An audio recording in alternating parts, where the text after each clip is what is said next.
So last weekend I went out to the Dalles, about 60, 70 miles east, just to get out of the city. And yeah, it was pouring rain on my way out there, but it was definitely something worth looking forward to. Since, well, I guess anything you don't do every day is something worth looking forward to. That's kind of what weekends are about. Whether you veg out or you plan out your weekends, it's something to look forward to. So, yeah, I spent my weekends at I spend multiple weekends outside of my normal territory, since the big city is kind of where I only spend time in the big city because that's where I need to earn my income. So, anyway, I went out to the Dalles and I realized there was a service. I know the service has always been available, but I never bothered to pay the premium.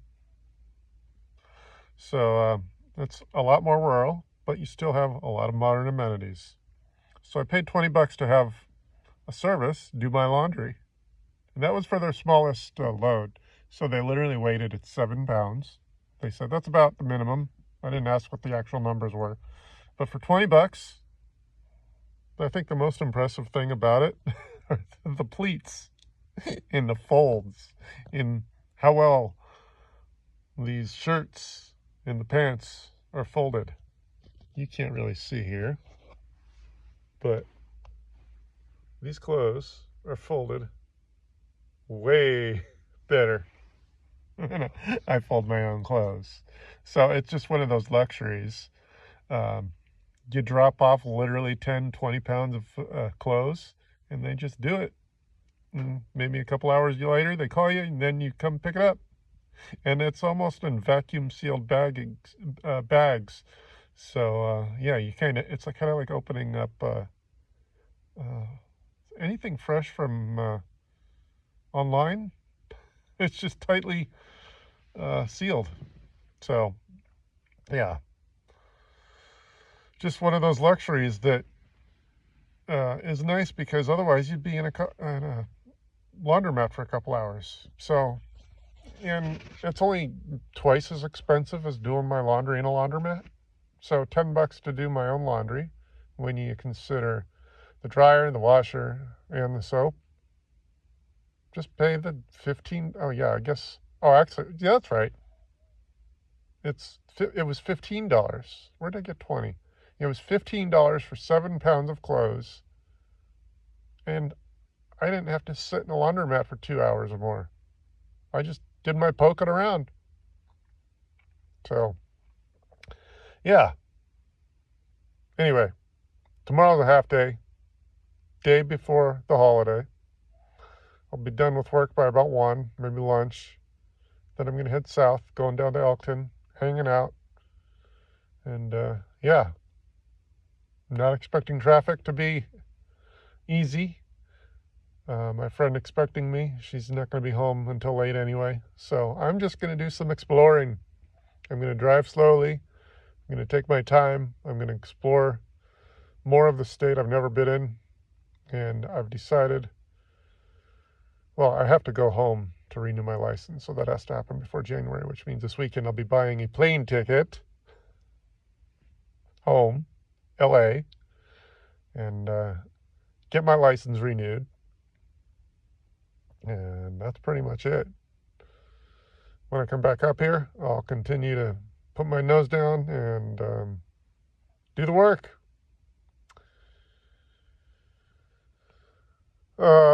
There's some other things I'm not sure I want to talk about right here, family issues, but yeah, I'm going to take this job as a masterclass in making my own business better. So it's going to be several months before I say my learning has slowed down.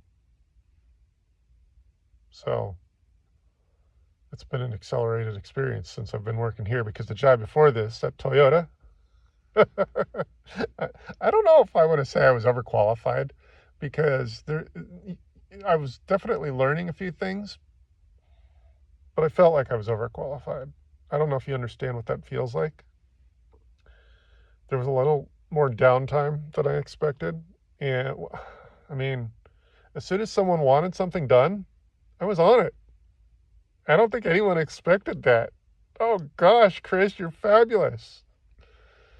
And the jobs I was asked to complete were easy. Even the more technical ones were, okay, here you go. I felt like Homer Simpson. Oh, you want this? Okay. So, yeah, this job, in the technical side of things, now my philosophy on how to do the work is a little bit different than my boss wants me to do the work. So that's its own lesson. I'm not getting yelled at. I'm just getting schooled in a tactful way. But I don't want to say that I've been leaving money on the table because my way of doing things has been less lucrative, because my philosophy is different.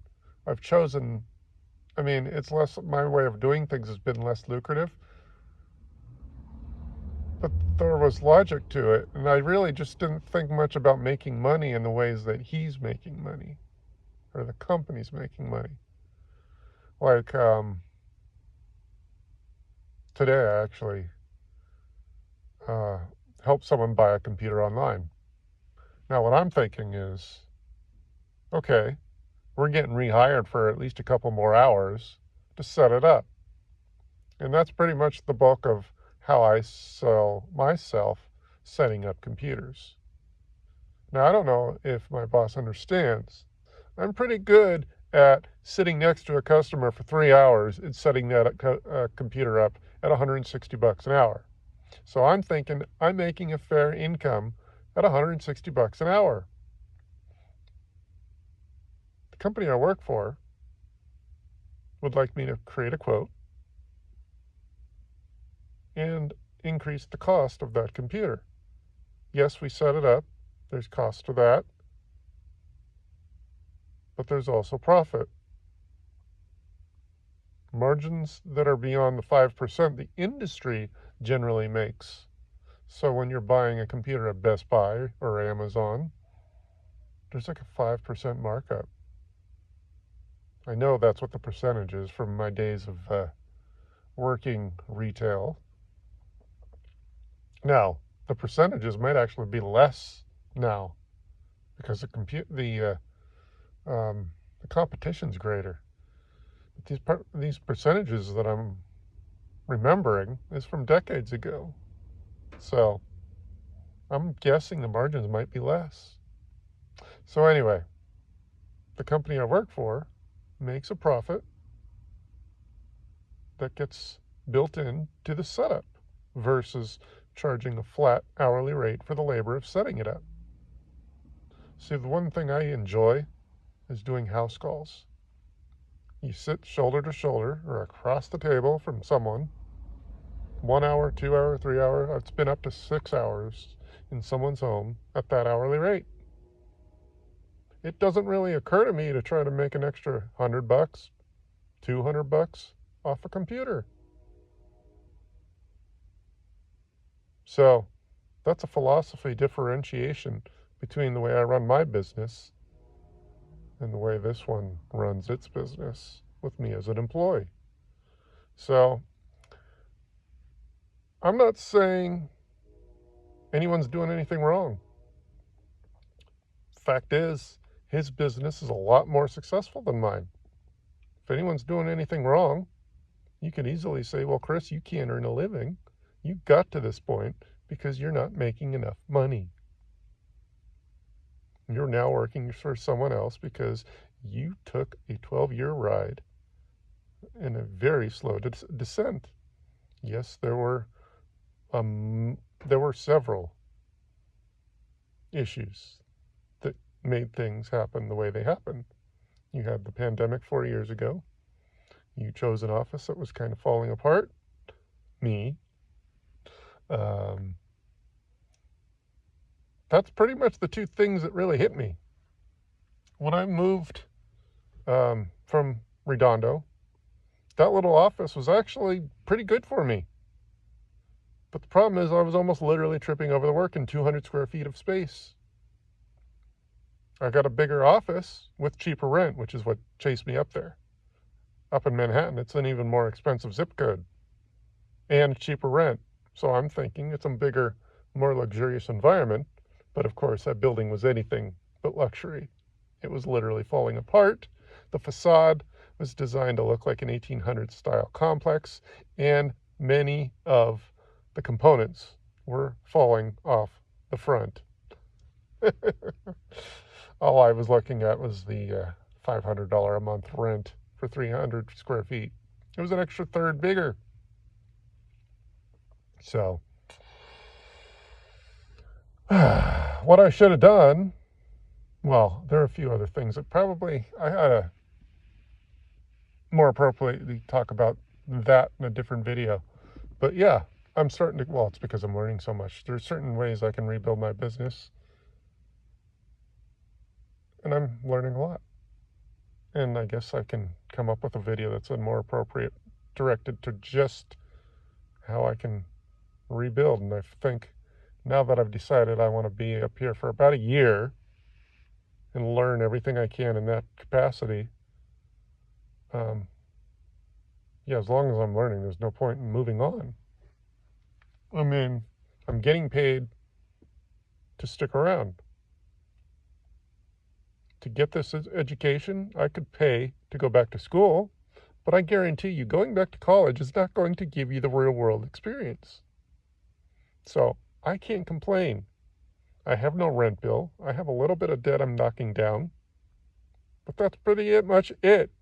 I have a handful of bills, and that's it. So anyway, that's my Tuesday update.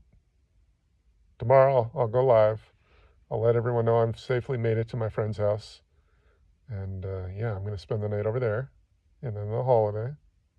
And I have no idea. It's the holiday, so I might just poke around the state for a day before heading back up to the Portland area for work. So, happy Tuesday. Have a good night.